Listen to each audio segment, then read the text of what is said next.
प्रीति हमारे साथ जुड़ गई हैं, उनके साथ पीड़िता भी हैं ऐसा लग रहा है। प्रीति जरा उनसे बात करिए, और थोड़ी देर पहले जब आपने उनसे बातचीत की थी क्या बड़ी बातें निकलकर सामने आ रही हैं? हमारे साथ जो है, लेकिन मैं बताऊं, हमारे साथ गोपाल जी और पीड़िता, ये बताइए आपने कहा था कि सऊदी धमकी दी जा रही है, कहाँ से धमकी दी जा रही है आपको बताइए? ये बताइए, ये देखिए यहाँ पे धमकी दी जा रही है, बताइए कैसे धमकी दी जा रही है? आप देखिए, अभी ये व्यक्ति है जो सैकड़ों लोगों को विदेश में ले गया, धर्मांतरण करा रहा है। ये है मुस्लिम, लेकिन हिंदू नाम से ये करता है। बाकी देखिए पीड़िता बगल में बैठी है, इसके साथ जो है मारपीट हुआ है।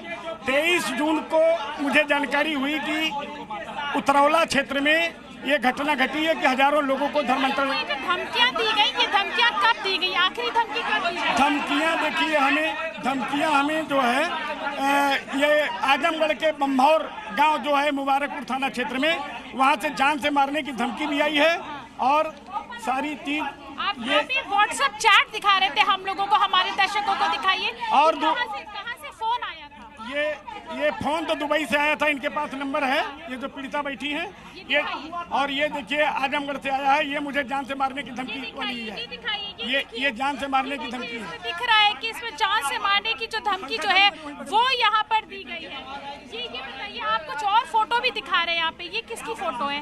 ये फोटो, ये व्यक्ति जो है इसका नाम है बदर सिद्दीकी है, लेकिन ये हिंदुओं का नाम लेकर के ये लड़कियों को पटाता है। और पटाने के बाद इस समय ये 50-60 लड़कियों को तो गायब भी करवा चुका है। इसकी जांच का विषय है, और ये विदेश में इस समय रह रहा है। अच्छा, ये बताइए छांगुर बाबा इन बच्चों को, इन बच्चियों को किस तरीके से बहलाता था, क्या बात करता था, क्या बताता था उसे? देखिए, सबसे बड़ी बात ये थी कि धमकाता था, डराता था कि नहीं करोगी तो धारा 156(3) के तहत मुकदमा कायम कर दिया जाएगा। और कई लोगों के ऊपर करा भी लिया था। हाँ। और कराने के पश्चात आज के डेट में ये स्थिति है कि लोग डर रहे हैं। डर ये रहे हैं कि घर वापसी हो गई है 3 जुलाई को। बहुत इस्लाम के बारे में क्या बताता था? इस्लाम कह रहा था कि इस्लाम अच्छा है, और लो तुम्हें 5 लाख दिया, 2 लाख दिया, तो धीरे धीरे करके 15 से 20 लाख रुपया दे देता था। और जो लोगों को 156(3) के तहत जो जेल में चले गए, तो उनके माध्यम से होता था कि नहीं देंगे तो हमको भी जेल भिजवा देगा। तो इस्लामिक किताब भी उसने छपवाई थी जो वो पीड़िताओं को पढ़ने की। इस्लामी किताब में क्या था? इस्लामी किताब को वो समझाता था कि इसमें ये लिखा हुआ है, और ये इसमें आओगे तो तुम पूरे जन्नत में जाओगी। तो कुल मिलाकर के धमकी के कारण ही लोग अपना धर्मांतरण कराते थे, ये स्थिति होती थी।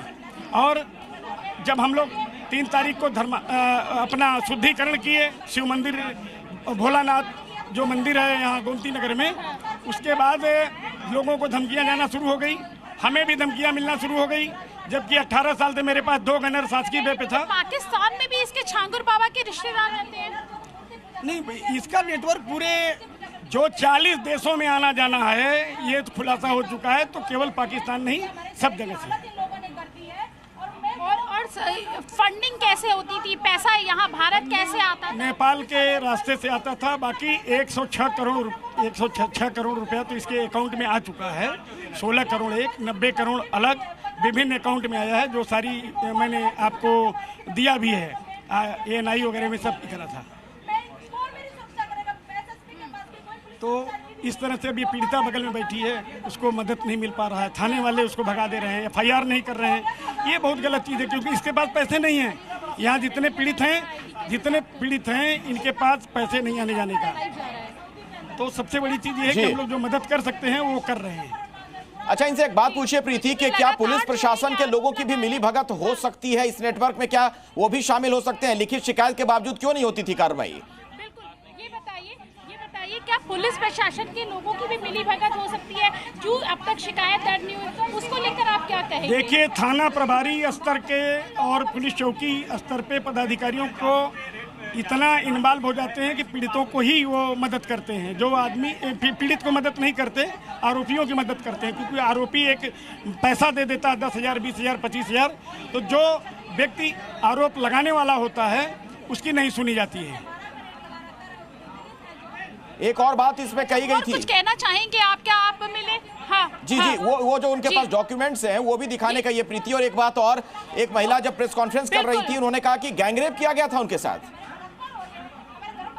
बिल्कुल, ये बताइए, एक तो ये हमको डॉक्यूमेंट दिखाइए, हमारे दर्शकों को आप क्या दिखा रहे हैं। और एक महिला ये जिसकी आप फोटो दिखा रहे हैं, इन्होंने कहा था कि गैंगरेप किया गया था। क्या इनके साथ गैंगरेप भी किया गया था? ये गैंगरेप भी किया गया था और लगातार होता गया, जलाया भी गया है। ये महिला बगल में बैठी है इस समय, ये यही हैं जो सहारनपुर में रहती हैं, कर्नाटक बेंगलोर की रहने वाली हैं। और ये जो तस्वीर दिखाई जा रही है, महिला ने क्या कहा था, क्या आरोप इन्होंने लगाए थे, जरा दर्शकों को सुनवा देते हैं प्रीति। और आने के बाद मेरे मम्मी पापा दोनों को लोगों ने एक साजिश के तहत दोनों को जेल में भेज दिया गया। उसके मोबाइल में मेरे गंदे वीडियो थे और अगर उसके मोबाइल का डाटा सारा रिकॉर्ड हो जाता तो उसकी सारी पुलिस के सामने आ जाती। वो मेरी मम्मी को 2019 में मिला था पापा की शराब छुड़ाने के लिए।